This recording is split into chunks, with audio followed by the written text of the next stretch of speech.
this is for both. Just wanted to know how important this win against the Derby is coming. To kind of get you guys back into the flow. And I wanted you guys' thoughts on Yemer Mosendra's first Derby. Thank you.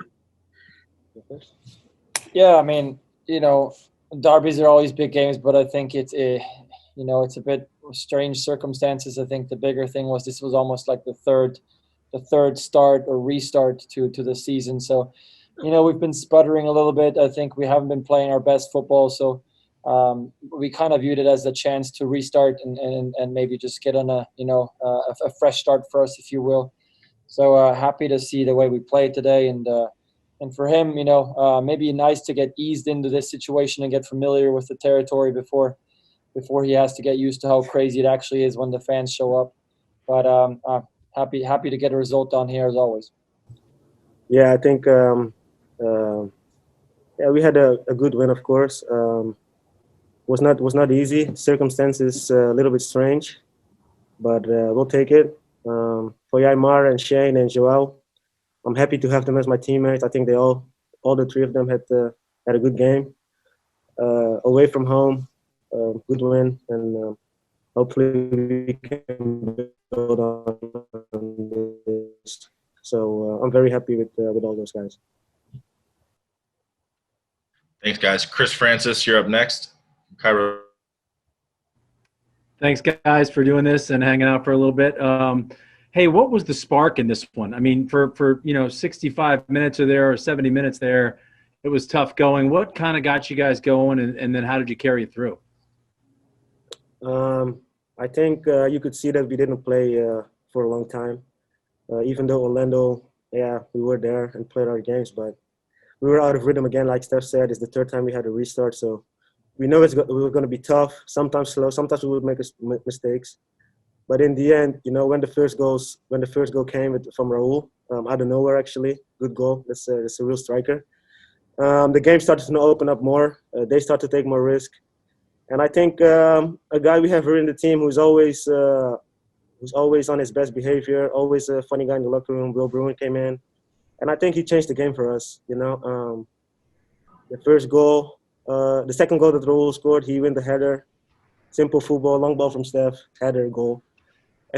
And the second goal was, I think he got the ball on the back line, crossed it to Raul, and Raul gave me a tap in. So I think Will Bruin was a big spark from us from the bench. And it's a good start for us to win a game like this. But as you said, it was sloppy, it was slow. But it was the third restart of the season. So it's difficult, but we'll build on this. Thanks, guys. Mazvita, please unmute yourself and ask the next question. Absolutely. Hey, guys. Just how were you guys able to slow down the Portland's counterattack? Because that's something that they do really well. Going in, what is it that you guys – how were you successful in slowing down the counterattack? Well, I think, like Kelvin said, like maybe things were a bit slow for us in the beginning of the game, but maybe that allowed us to I think we stayed somewhat compact defensively in the beginning of the game, and were able to kind of absorb a little bit of their pressure and maybe frustrate them at times. And I think we were testing up top at times. Wasn't quite coming through, but we sensed that we would just need one or two, and then maybe the game completely changes with the goal. And so I think that patience and that just togetherness on defense throughout the beginning of the match really allowed us to just kind of absorb and be in the game. And then, like Kelvin said, I mean, once we had that clinical first goal, it completely changes the match. They have to open up. We bring on Will Bruin, who gives us a completely different dimension that they didn't have to deal with before. Now we have a strong body that can battle, that can had a couple of really soft touches for a big guy as well. So I think that kind of caught him a bit off guard because, we haven't had that in a while. And so that was good for us to kind of be able to throw them out of the rhythm while they were chasing the game on top of that. And also, real quickly. And also, I want to say this guy has been important for us also today. He's maybe he doesn't like it that I say it like this, but he saved us in big moments, and we could build on from that, and that gives us a lot of confidence as defenders too. And he's always calm, so that gives a lot of confidence. Man. All right, hey, Kelvin, one real quickly here. is that something you worked on with Raul Diaz in terms of you getting that goal? Have you been working on that in practice? You becoming a striker? No, it's just I just took my opportunity in that moment. I know Blanco doesn't like to defend, and I just saw the space in front of me, and you hope that that the ball comes to Raul or Will, and that they can face the goal and see me in the space, and that's what happened. You know, Raul could put his body in between the ball and the defender, and the space was there in front of me, and luckily he played it. You know, because normally strikers always shoot. I mean, to add that too, I think on defense, I think there was a real togetherness and to help out defensively as a collective unit. And then you see that goal offensively, it's a collective thing too. You know, strikers tend to have striker instincts and they want to pull the trigger. And Raul was already on a goal, but for him to then see Kelvin and be like, I don't care who scores the goal, I'm going to lay it off, and he's got the better goal, a better angle. It was really nice to see that throughout the game on offense and on defense, and something to be proud of for today and something to build upon as well. Thank you. Thank you. Thanks, guys. Jeremiah O'Shan.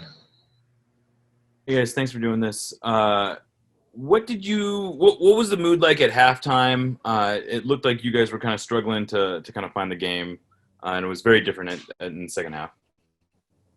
The mood in the locker room was very relaxed, actually. Maybe to people on the outside, it looks like we didn't control the game, but everybody was very relaxed. We were very confident. We just told each other, like Christian and Raul, they had some moments where we got to the back line, but it's just the last pass, or the strikers were just a step too late. So we were confident. We didn't feel any pressure. We were good on the ball. It was maybe slow, but we were not worried at all. You know, they had a chance with Valeri. They scored a goal which was offside, but it didn't affect us in any way. And there was no stress. Everybody was very calm and confident that we could win this game. Jada Evans from the Seattle Times. Hi, sorry, a little bit slow there. Wanted to ask you guys, mentioned the unique circumstances. How long did it take for you to kind of get the flow in and, kind of just turn into a regular soccer match? I mean, honestly, I think once the referee blows the whistle, for the most part, even when it's 40, 50,000 people, you try to really zone that out as much as you can. Obviously, visually, for me as a goalkeeper, where I'm always looking at a wall of fans on the other side, visually you can't block that out so much, but you're really trying to focus on the ball and on the players on the pitch. So it's no different when there is nobody in the stands. Once the referee blows the whistle, you're focused. You're trying to win. You realize that you're in your arch rival stadium. Always a difficult place to play, regardless of the circumstances, and always a lot of pride at stake too. And so there's always opportunities when things are not going your way. And I think we would admit that we haven't been playing the best football in the past few months and struggled. We're sputtering a little bit.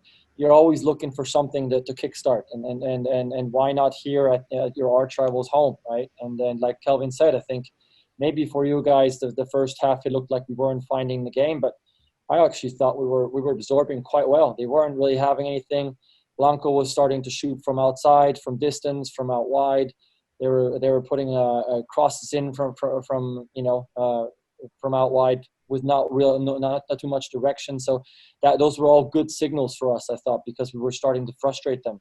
And on the other end, like I said, we knew we would find a way into the game at some point because we do have quality. So overall, that's every game. Honestly, the competitive juices will come out as soon as the referee blows that whistle. And you don't have to ask us a second time to go and compete. Thanks, guys. Time for a couple more. Ari, you're up next. Hey, guys. Thanks for taking the time. My question's for Steph. Steph, so Raul is up to, I think, 7 goals in 5 career games against the Timbers. You've been playing in these games a long time now. What have you made of how he's kind of asserted himself in this rivalry and kind of seems to get up for it when the lights are the brightest? Yeah, it's a sign of a good player, right? There's multiple levels. There's practice players that do exceptionally well in practice, and then on the weekends they can't emulate it. And there's some that are decent in games, But then when the pressure comes on, they can't emulate it or they can't find another level. But that kind of shows you top players. Top players thrive in these moments. They love the pressure. They love to want to make the difference and to be in the spotlight. So it's great, because these games are always heated. Again, there's natural pride involved in the outcome of these games. So this is instilled in the rivalry, and I've been part of the Trillium Cup, Toronto against Columbus, and that was more of a game. This is real, and so you feel that people have that feeling and have those feelings of aggression or passion. Let's put it a bit more positive, of passion, and that rubs off on you, and that kind of heightens the tension. And like I said, the good players will rise above that and will thrive in that environment, and he certainly is one of them. Thanks, guys. Last one, Felipe Makeda, close us out here. Congratulations for the win, guys. How does it feel to play a regular league game after being in a month playing a tournament down in Orlando? My answer is very short. It feels a lot better to go from home, have your own preparation. Everything in Orlando was very hasty. I think it's the right word, right?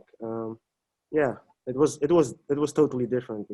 Everybody, like most of the players, have their own preparation towards the game, and today was a lot better, especially for me. I could do my own thing, have breakfast with my kids before I left.